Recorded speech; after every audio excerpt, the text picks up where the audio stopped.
Tema hari ini Islam dan kemerdekaan. Insya Allah besok kita akan memperingati kemerdekaan negeri kita yang ke-81. Kalau umur 81 berarti sudah uzur ya, sudah tua, sudah lama ya, 81. Nah, apa sih kaitannya?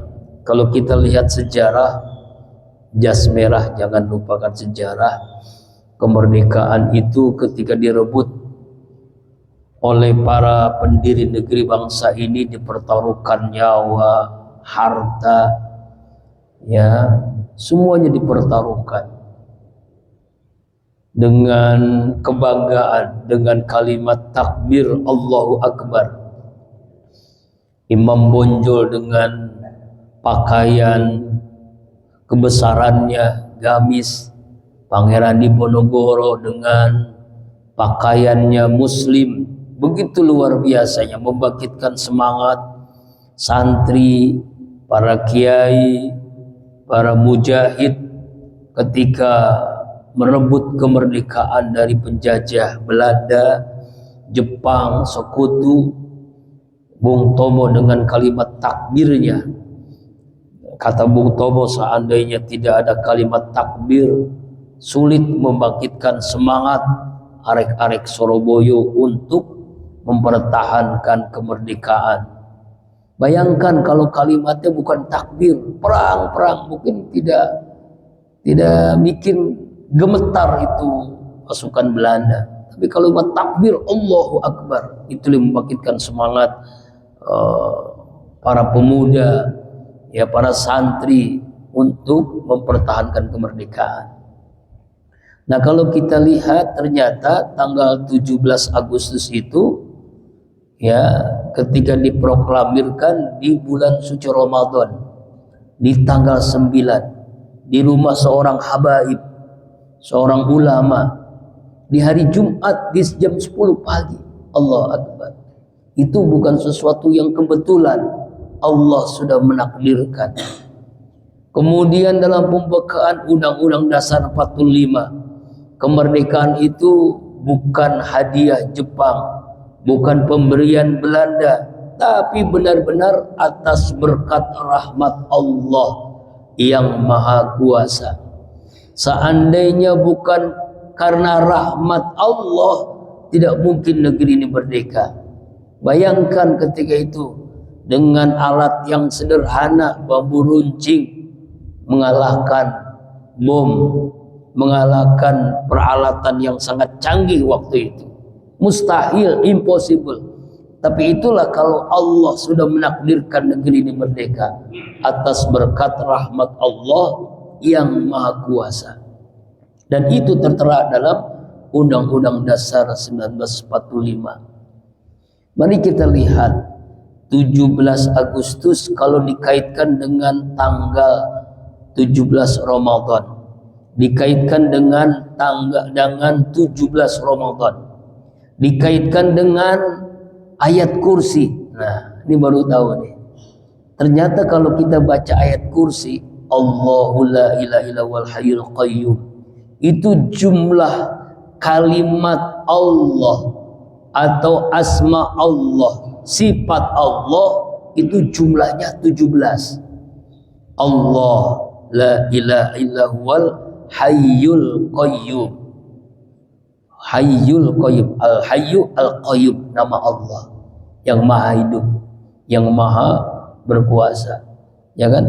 La tahudu sinatun wala naum, lahu Allah. Itu jumlahnya jamaah rahimakumullah ada 17 huruf. Coba hitung. Allah dan itu satu-satunya ayat yang disebut ayat yang teragung, teristimewa. Siapa yang membaca ayat kursi selesai sholat wajib, maka dijamin Rasulullah masuk surga. Ya, siapa yang sebelum tidur baca ayat kursi, meninggalnya husnul khotimah.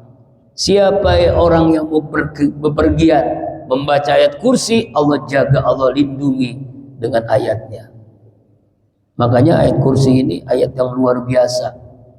Ya, satu-satunya ayat yang kalimat sifat Allah ada 17 dalam satu ayat itu. Al-Baqarah 255. Kalau tidak salah ya. Benar enggak betul? Kemudian ya rahimakumullah, ya, kemudian ada namanya 17 rakaat. 17 rakaat ini zuhur, asar, maghrib, isya, subuh, sholat 5 waktu. Artinya kalau dalam merebut kemerdekaan 17 Agustus, kalau dalam mempertahankan kemerdekaan, kalau dalam mengisi kemerdekaan, jangan lupakan 17 rakaat, sholat 5 waktu, pondasi utama, ya, imaduddin, tiang agama. Dan yang pertama kali dihisab 17 rakaat. Awwalu ma yuhasabu, yang pertama kali dihisab yaumul qiyamah, pada hari kiamat, as-sholat, sholatnya. Kalau sholat kita diterima, puasa kita, zakat, infak, sedekah, wakaf kita, haji, umroh kita, ngaji, zikir kita akan diterima oleh Allah. Kalau sholatnya ditolak, seluruh ibadah kita ditolak oleh Allah. Lalu bagaimana caranya agar sholat kita diterima?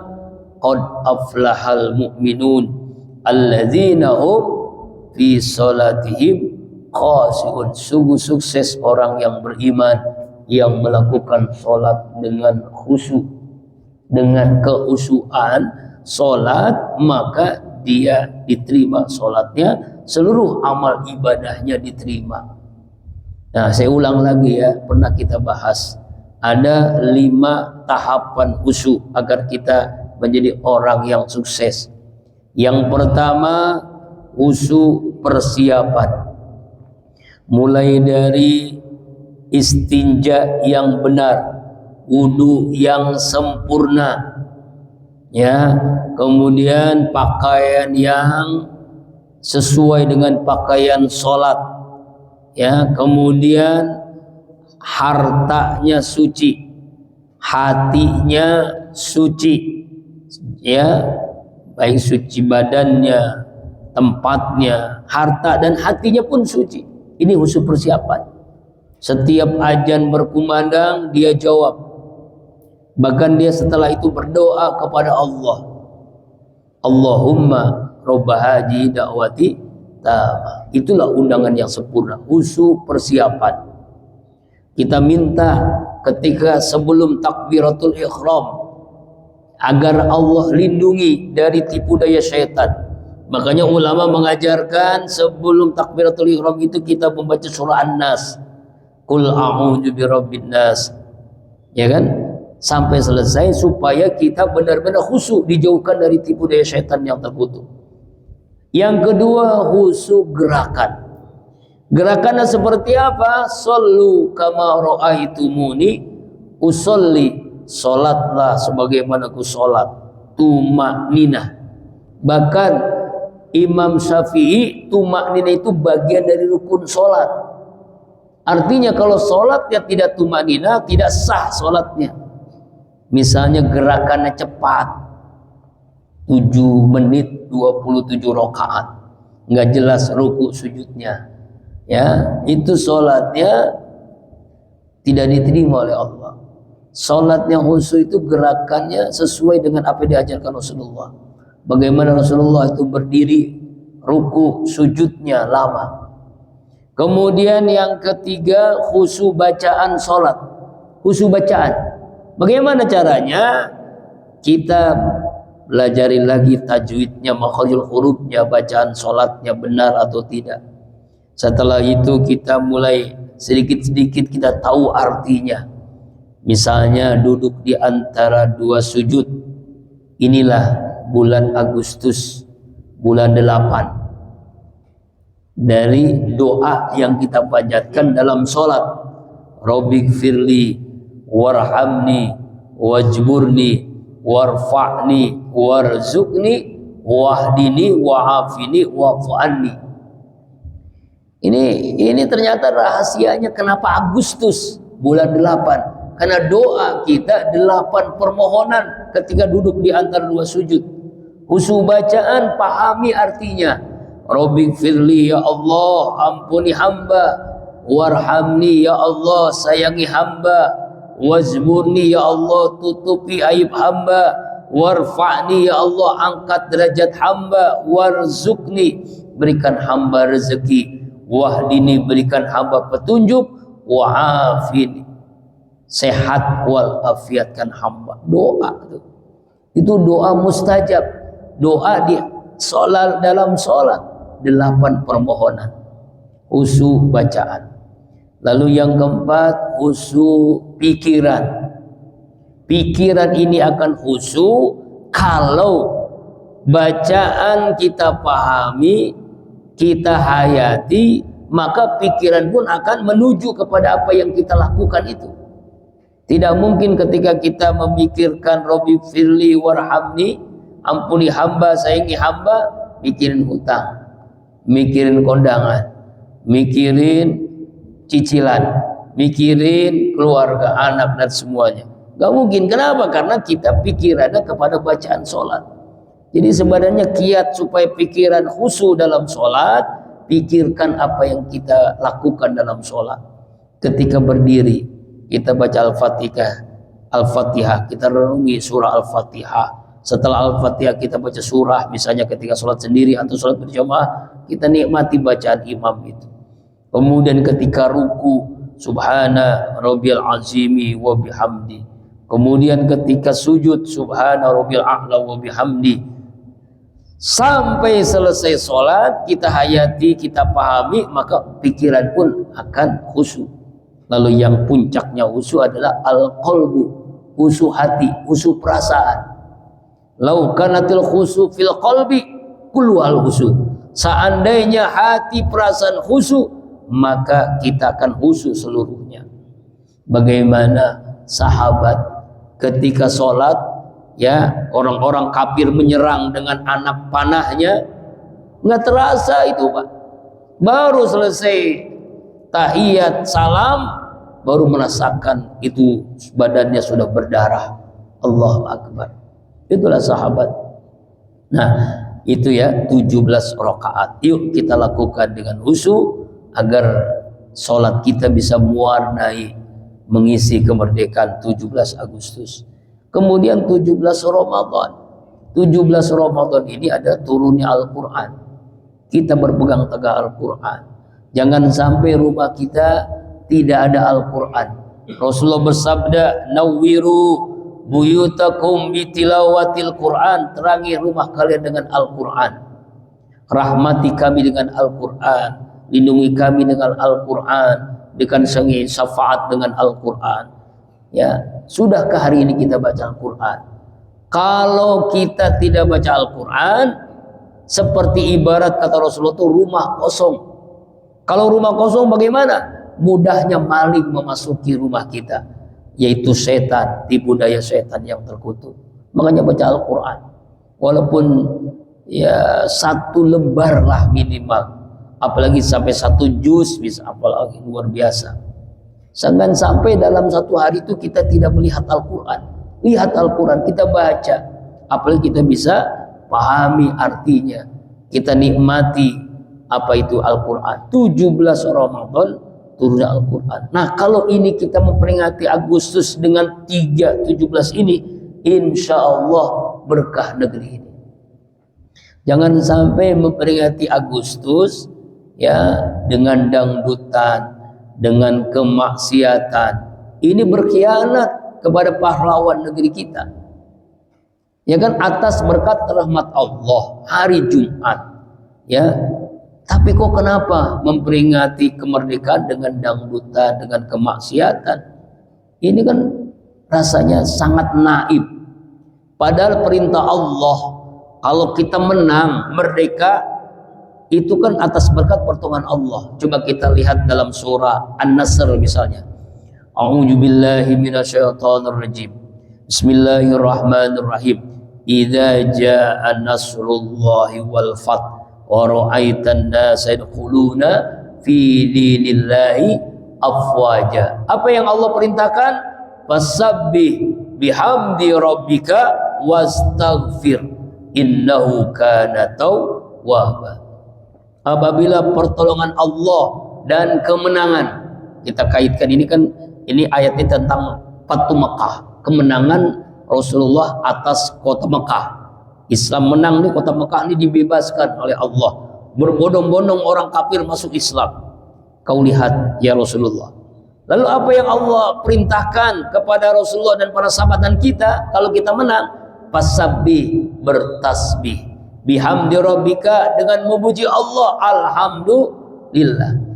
Ya, dan istighfar, subhanallah wa bihamdihi subhanallahil azim astaghfirullah. Itulah perintah. Makanya kalau kita sebelum sholat subuh atau sebelum azan subuh membaca subhanallah wa bihamdihi subhanallahil azim astaghfirullah 100 kali, maka semua kebutuhan kita dijamin oleh Allah. Semua masalah kita diberikan jalan keluar. Rezeki kita mengalir berlimpah luas. Subhanallah wa bihamdihi subhanallahil azim astaghfirullah. Itu kan perintah Allah. Ya, artinya memperingati kemerdekaan dengan kita mensyukuri nikmat kemerdekaan. Fazkuruni azkurukum washkuruli wala takfurun. Berzikirlah kalian kepadaku, aku berzikir kepada kalian. Bersyukurlah atas nikmatku, jangan sekali kalian kufur. Artinya semakin hamba Allah itu banyak syukurnya, dia banyak zikirnya. Kurang syukur, kurang zikir. Tidak bersyukur, tidak berzikir. Jadi artinya mensyukuri kemerdekaan dengan banyak berzikir kepada Allah subhanahu wa ta'ala. Mungkin para pahlawan-pahlawan negeri kita yang wafat di alam barzah menangis merintih ketika ya rakyat Indonesia berikiti kemerdekaan dengan hal-hal yang negatif, dengan kemaksiatan, dengan kemungkaran. Auzubillahi min dzalik. Ayo kita kembali lagi kepada 17 Ramadan, kembali kepada 17 rakaat, kepada ayat kursi 17 jumlah nama-nama Allah di situ. Nah, itulah pentingnya kita. Ya, jangan sampai terjadi apa yang terjadi di negeri kita. Ada yang mengatakan bahwa negeri ini merdeka, hanya pejabatnya yang merdeka, rakyatnya belum merdeka. Bahkan ada anekdot, ke 81, 8-nya itu pejabat, 1-nya rakyat. Pejabatnya gendut, rakyatnya kurus. Artinya inilah yang terjadi. Makanya waktu kemarin khutbah Jumat di sini kan ya, saya menjelaskan ada 5 hal kita harus merdeka. Seluruh umat Islam kalau bisa merdeka dari 5 hal ini, kemaksiatan, kezaliman, korupsi tidak akan terjadi. Yang pertama, merdeka dari tipu daya syaitan yang terkutuk. Karena kita setiap saat ini terjajah oleh tipu daya syaitan. Innaka aduhum mubin. Syaitan itu musuh yang nyata bagi kita. Syaitan godain kita bukan setahun sekali, bukan sebulan sekali, bukan sehari sekali, tapi setiap saat. Fi kulli lamhatin wa nafasin. Dalam helaan nafas, detak jantung kita, setan menjajah kita. Makanya kita harus berperang melawan penjajahan setan. Wa may ya'su an dzikir rahman nuqayyid lahu syaitanan fawalau qarin. Siapa yang orang lupa kepada Allah, setan banyak teman dekatnya. Jadi teman dekatnya tuh kalau lupa pada Allah. Karena setan punya moncong, punya belalainya dalam hati kita. Ketika kita ingat Allah, moncong belalainya jauh dari kita. Ketika kita lupa Allah, moncongnya belalainya masuk ke dalam hati kita. Allazi yuwaswisu fi sudurin nas minal jinnati wan nas, yang membisikkan ke dalam hati kita, baik golongan setan jin ataupun setan manusia. Kalau setan jin sih dibacakan ayat kursi lari. Kalau setan manusia dibacakan ayat kursi, kursi diambil, bahkan direbut. Auzubillahi min dzalik. Nah, yaitu kenapa orang maksiat? Karena tipu daya syaitan. Kenapa orang korupsi? Karena tipu daya syaitan. Nah itu, baik kita berperang. Yang kedua, berperang oleh hawa nafsu. Ini kan Allah ciptakan kita ini ada nafsu, ada akal. Siapa yang menang, siapa yang dominan, maka dia merdeka. Bagaimana caranya? Zikir. Selama kita ingat Allah, selama itu kita akan menang melawan nafsu yang ada dalam diri kita. Kita kan kadang nih nggak terasa nafsu menguasai diri kita. Lau syi'na la rafa'na biha walakin al-ardu wattabaha kama salah qalb. Kami Allah mengendaki manusia kebahagiaan, kesuksesan dengan Al-Quran dan Sunnah, tapi kebanyakan manusia memperturutkan nafsunya. Mereka itu bagaikan anjing, ulaika kal an'am bal hamdul adall. Bahkan mereka lebih sesat dari binatang ternak. Kenal bajing, Pak? Bajing itu kelapa makanannya. Tapi bajingan, MBG, aspal, minyak, ya hutan, oh macam-macam. Itu namanya bajingan, tengik, ya kan? Masya Allah. Harusnya negeri ini kaya raya nih. Tapi kenapa bisa rakyatnya banyak yang miskin? Karena dikelola oleh orang-orang yang nafsunya lebih dominan daripada imannya. Ya kan ya? Itu kan yang ditangkap sama KPK itu kan bukan orang-orang yang miskin, bukan orang-orang yang susah, hartanya berlimpah, uangnya banyak, tapi kok masih kurang saja. Karena nafsunya lebih dominan. Serakah, itulah tomak namanya. Yang ketiga, karena hubun dunia, cinta dunia. Merasa hidup di dunia selama-lamanya. Ya kenapa orang korupsi? Karena cinta dunia. Karena cinta dunia sebenarnya. Ya kan nih, bahkan ada yang mengatakan korupsi ini lebih bahaya dari narkoba, lebih bahaya dari teroris. Karena kejahatannya sudah luar biasa. Di Korea Utara itu orang korupsi itu hukumannya mati. Di Cina juga begitu, Pak. Makanya pada takut ya. Kalau di Indonesia, kalau di Arab Saudi potong tahanan kalau orang mencuri, potong tangan. Di Indonesia potong tahanan. Nauzubillah min dzalik. Nah, karena cinta dunia. Yang keempat, karena dosa-dosa. Melakukan dosa lalu enggak bertaubat terus, satu titik dosa itu kan satu titik hitam dalam hati kita. Ketika orang melakukan dosa, lama-lama makin lama titik hitam makin banyak, maka makin susah dapat hidayah Allah, sahabat nasihat. Kenapa? Karena udah menyatu dalam dirinya dosanya, bahkan sudah menikmati dosa maksiatnya. Nauzubillah min dzalik. Yang kasus kemarin ya belum lama tuh. Ya, ada apa namanya, di sebuah diskotik ya, minuman keras gratis dengan syarat baca surat Ad-Duha. Itu kan udah keterlaluan itu. Sudah etikanya, akhlaknya sudah di mana itu. Udah haram, melecehkan Al-Quran lagi. Astagfirullahaladzim. Jadi lomba siapa yang hafal surat Ad-Duha dapat hadiahnya minuman keras itu. Astagfirullahaladzim.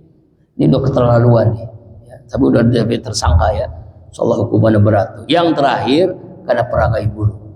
Ya, perangai buruk yang terus dilakukannya, akhirnya ia lupa dengan kemaksiatannya. Dan inilah, karena itu yuk kita mendoakan agar para pahlawan negeri kita ini mendapatkan tempat yang terbaik, ya, mendapatkan raudhah min riyadil jannah. Dan kita bermohon kepada Allah agar kita mensyukuri kemerdekaan dengan kita memperbanyak zikir kepada Allah, agar negeri kita menjadi negeri yang baldatun thayyibatun wa rabbun ghafur, dan dikaruniakan kepada negeri kita pemimpin yang takut dengan Allah dan sayang dengan kita. Bi barakati wa karamati. Al-Fatihah.